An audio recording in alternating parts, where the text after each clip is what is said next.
It's been a quiet offseason, as we know, but the Padres have made moves, and internationally, they've signed a big-time prospect in Leo Devries, and David J. is with us right now from Matt Friars. This is a great resource. David is, Matt Friars is for Padres fans. So we can talk about the upcoming season. We can talk about the minor league system. But, David, first of all, we appreciate your time. And secondly, what are some of the comps and projections for the 17-year-old shortstop out of the Dominican in Leo Devries? Guys, it's always good to talk to you. Thanks so much for the chance to hop on. The international market is kind of unlike anything else in not just baseball, but really in American professional sports, right? You're talking about guys who are officially signing when they're 16 and 17, but who've often been who had agreements in place with organizations for 2 or 3 years at that point. MLB has a whole series of rules that they have zero interest in paying even the slightest bit of attention to, that every team violates, that sort of sets all of this up. So, the marketplace itself is just wildly different than anything else. DeVries is the consensus top overall player in the class, although, not the biggest bonus given this year. Again, sort of a reflection of just how weird the market is. He's a guy who, compares favorably to Roderick Arias, who was the top international prospect, who signed 2 years ago, to Jason Dominguez, who was the top signee for the Yankees in the class before that. Probably a step below for a handful of reasons. Ethan Salas, who obviously the Padres got last year at the start of the signing period. The last time they had this big signing period was 2016, I want to say. Correct me if I'm wrong, with Adrian Morejon. That was like the big class, right? And the last 2 years, you have 2 top prospects, Ethan Salas and DeVries. Are we to believe that these classes are going to be much different than before? Like the mistakes of the past aren't going to be the mistakes of the future, and these guys aren't going to turn out like the previous draft classes, international draft classes? Well, they've clearly taken a really different path here. Where the rules for signing international free agents have changed, obviously, pretty significantly since that 2016 year. Mm-hmm. Used to be that while there were penalties, you could go over the amount that was allocated for your signing pool. At this point, teams are absolutely maxed out on what they can spend internationally. So, sort of a different landscape that they're working in to begin with. And really what they've chosen to do is rather than spread money around to 3 or 4 guys at the top of their class, they've sort of gone all in, last year on Salas, this year on DeVries. And, while they've got a little bit more breathing room this year and spent most of what they didn't spend on DeVries on a right-handed pitcher out of Mexico, they're largely, the rest of this class is going to be guys who sign for $10,000 or less. And the bulk of whom will probably never wind up even stateside. I'm sure this narrative probably is out there like, oh, another shortstop for AJ Preller, but why should maybe fans not really worry about his position at such a young age right now? Because he's 17 years old and hasn't taken a professional at bat yet. He's a guy whose skill set works up the middle defensively.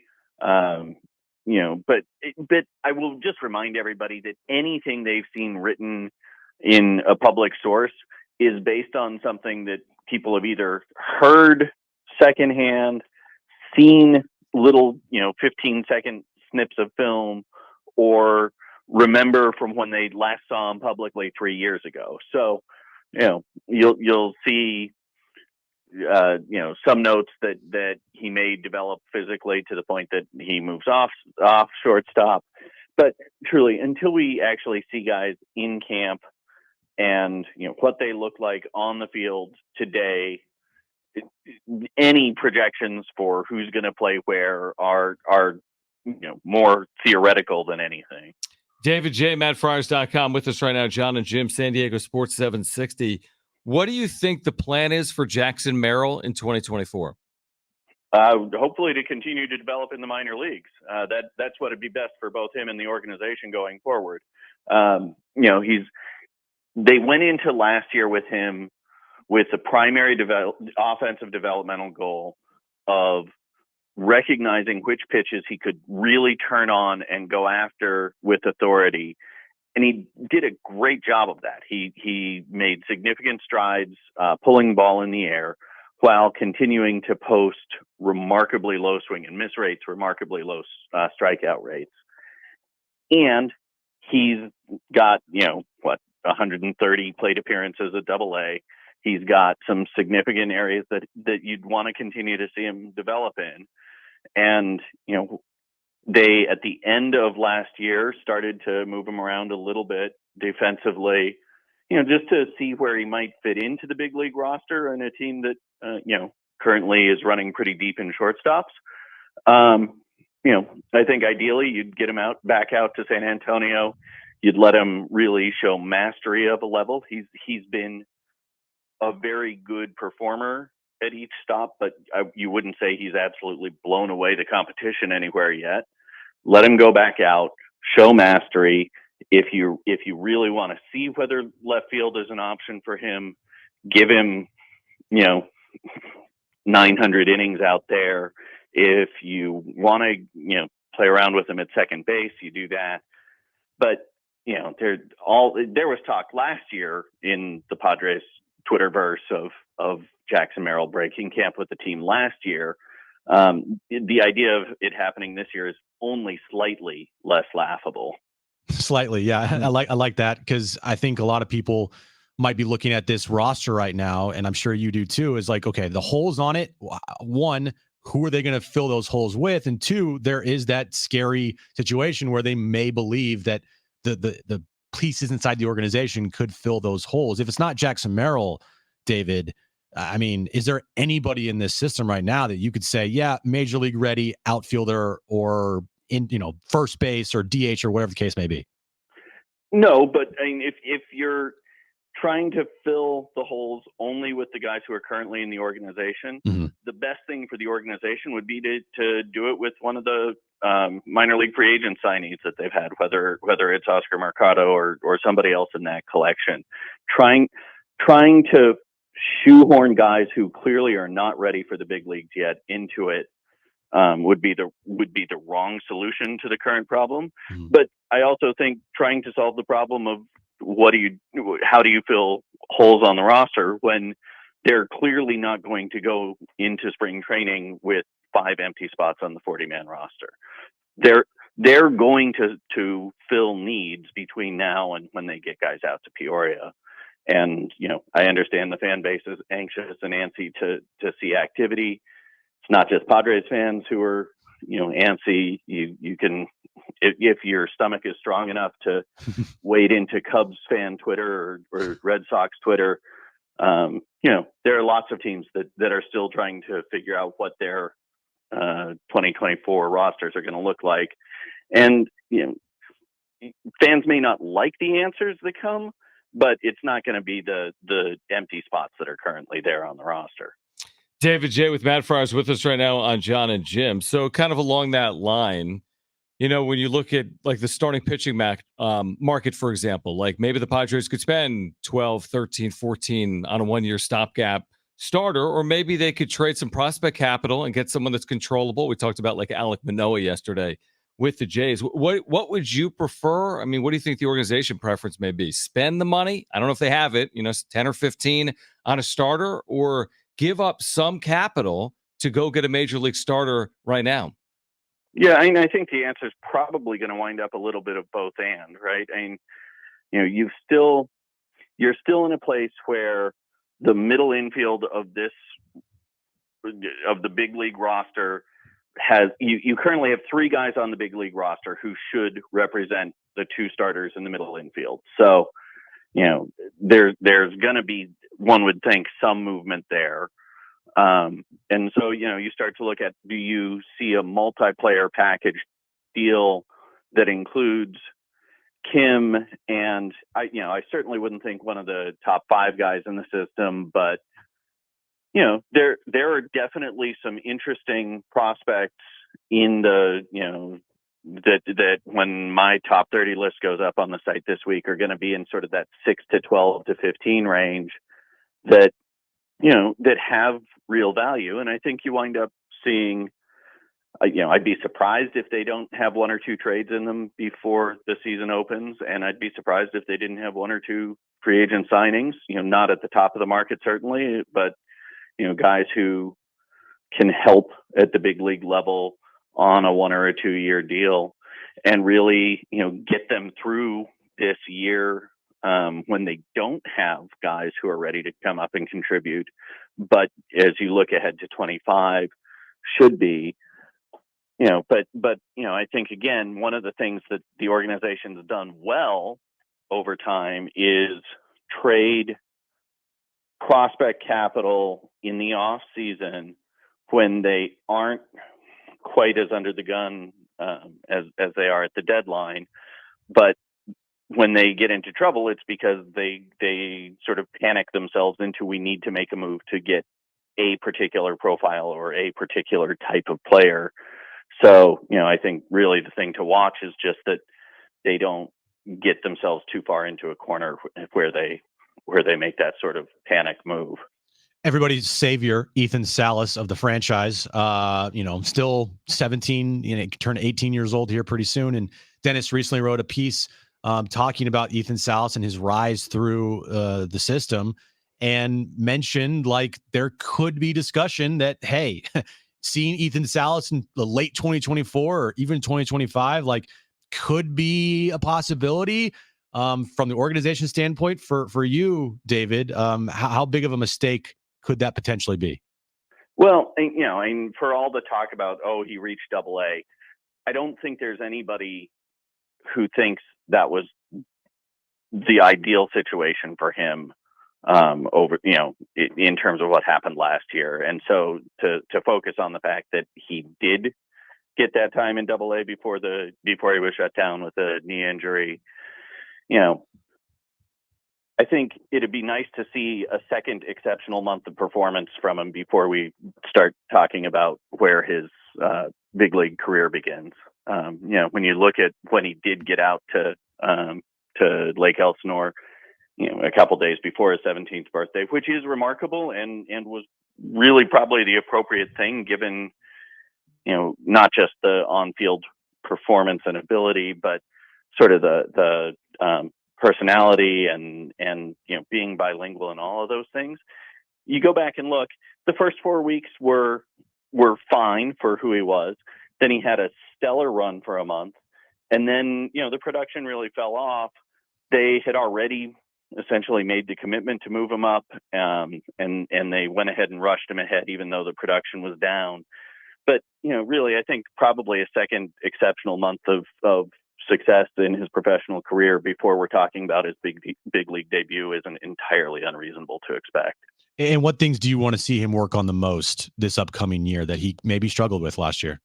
Oh, the things that people can quibble with in him, by the time he was done behind the plate, it looked like as a 17-year-old, he was showing some signs of fatigue, getting beat a little bit with better stuff up and in particular.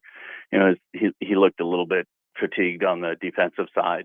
I think mostly you just want to see him get out there and compete and be at a level where he's already clearly being, a challenge that's an appropriate challenge for him.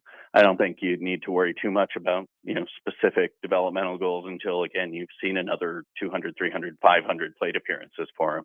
And time in the field. I mean, he's caught 34 professional games in his career. Right. So if he's your future primary catcher, he's caught 34 games. There's no scenario where you can catch in the big leagues in 2024 with 50, 60, 70 career games behind the plate. And also, can we maybe let Luis Campusano get his time that he's deserved here as well? Like, because there's Luis Campusano still on the roster, and he's probably going to be their starting catcher next year. Like, let's just let Luis Campusano get his deserved time from all the hard work that he's done, right? Well, I mean, he's the guy who is clearly big league ready at this point. I know I was probably higher on him going into last year than some others were. I think we've seen that when he's healthy, he's obviously a plus offensive contributor as a catcher. It'd be nice to see him be able to stay on the field for a full season here as well, obviously. But yeah, and clearly he is the answer to who is your primary catcher going into the year. Right. And Salas, I mean, there's no scenario where Salas is, spending 2024 with the Padres other than potentially, somewhere in September. And even that obviously is an extreme reach, but Dennis Lynch did write about it in The Athletic. David, we appreciate it, man. Great resource for Padres fans. What are you writing on? You said top 30 Padres prospects will be out next week. Yeah, we each put out our own individual top 30, and then we put and that's for our subscribers, and then we put out a top 20 list that's public view, that's sort of the consensus from amongst us. John and Kevin have both had theirs up already on the site. Mine and Ben and Mark's will all be coming here in the next little bit. We'll have our overall top 20 out right as the guys get to spring training. David J, MattFriars.com. Thank you, David. We appreciate it. Thanks, man. Absolutely. Have a great one, guys. All right. So, yeah, I mean, a lot of really good insight. And, I mean, the Padres, whatever you feel about the organization or AJ Preller, I mean, they have an understanding here. And maybe they've rushed some players. But no, the idea that Ethan Salas is spending 2024 in the big leagues was posed by Dennis in an article, not like he would start 2024, but this idea that there's a scenario in which he could appear in the big leagues in 2024. It hasn't been entirely ruled out. That doesn't mean he's going to spend 1 second in the big leagues in 2024. He's got to stay healthy. He's got to perform in the minor leagues, and we could talk about it, 5 months from now. And same thing with Jackson Merrill. Right. You know what's going to happen this spring training. You know it. There's going to be these spring training games where you have Jackson Merrill and Ethan Salas in there because both teams have just unloaded their bench. Guys are wearing number 96. Yep. There's no nameplates on the back. You have no idea who these guys are, but they're out there because they just want to get some time from reps and get these games over with. And Jackson Merrill's going to have a big hit, or Ethan Salas is going to throw a runner out at second. And you're going to see from Padres fans, like, bring them up right now. And in reality, it's not ready. They're like, the cake is not fully cooked yet. They still need a lot of time in the minors, and just by making a couple nice plays, albeit it will be exciting to see. I'm not saying it wouldn't be. It will be fun if you're a Padres fan to see flashes from Jackson Merrill and Ethan Salas this upcoming spring training. But just because you see flashes in spring training doesn't mean that all of a sudden they're ready to contribute in a huge way at the major league level. Right. I mean, Salas isn't even on your 40-man. No. At this point, is Merrill on the 40-man right now? Not right now. So Salas, there's no world. He could hit 990 in spring training, which is impossible. He won't get that many at bats, but he could hit 900 and he will not be in the big league roster. And I would say this, if Merrill did something crazy in spring training, then maybe they would have a conversation about it. And he hit like 700. Yeah, then you're kind of like, we don't want to rush him. No, you don't want to rush him, but you also want to, if Cream rises to the top and he's highly thought of, he doesn't have to be fully finished developmentally to contribute. Like, someone is going to have to contribute sooner rather than later that's likely in this organization, because that's what they're going to have to do. And that's just how this works. And there have been other examples of 20-year-old shortstops or left fielders that can pay dividends. I'm not saying it's Jackson Merrill right now, but I'm not entirely ruling it out that if Merrill starts the year in Double-A and hits 350, that he couldn't receive a promotion based on what he's doing in Double-A. Yeah, the future of this team with the players we just talked about with David, Merrill, Salas, Devries. Also, you got Drew Thorpe. We didn't even talk about the pitchers. Right. Drew Thorpe, Lesko, Snelling, Graham Pauley. There's your future. The future is there, and you hope that you can have a couple of those guys hit in a big way, and then the other guys be just like solid contributing pieces to the big league club, but not in 2024. Well, I don't like say. I mean, I wouldn't say that. I think there's someone in that group you just mentioned that could produce for them in 2024. Okay, I don't know who it is. I'm just saying based on performance. If someone breaks through, in that group, again, I think what I'm trying Salas, to say, forget about DeVries, forget about. But guys that are 20, 21, 22 years of age, someone could contribute. Well, I think what I'm trying to say is putting pressure on from within the organization to have one of these guys perform this year. Because you need it to happen, because and they you don't have to help. Yeah, have that's probably accurate. Yeah. any option besides that. I agree with that. And that is the scary part of this, is that every day that goes by with no outfield, no left fielder, no center fielder, pitching depth issues, DH issues, first base. Right. But even David said that's not the expectation. Right. No, I'm with you guys. I'm just saying that every day that goes by, I get a little more worried that they may be put into a corner and be pressured just because they have no other option to fast track one of these guys. When it might be a slight chance that happens. I think it's a slight chance it happens, but even that slight chance, who knows? And so that's why I want to, I every day I'm like, okay, when's it going to happen? When are they going to get these guys? When are they going to fill out this roster? And they're going to do it. They will. They absolutely will. It's just, who do they do it with? Right. Will tell us a lot. My immediate reaction isn't going to be when Jacob Marcy makes the big league roster. Like, they've rushed him. It's too soon. I mean, some rookie will make this roster. Yeah. So, and I don't know who it is. There'll be a reliever. Nobody's really going to care. He'll be tucked away. But there's going to be a position player in all likelihood that makes this roster based on a good spring training, which is the way baseball oftentimes works.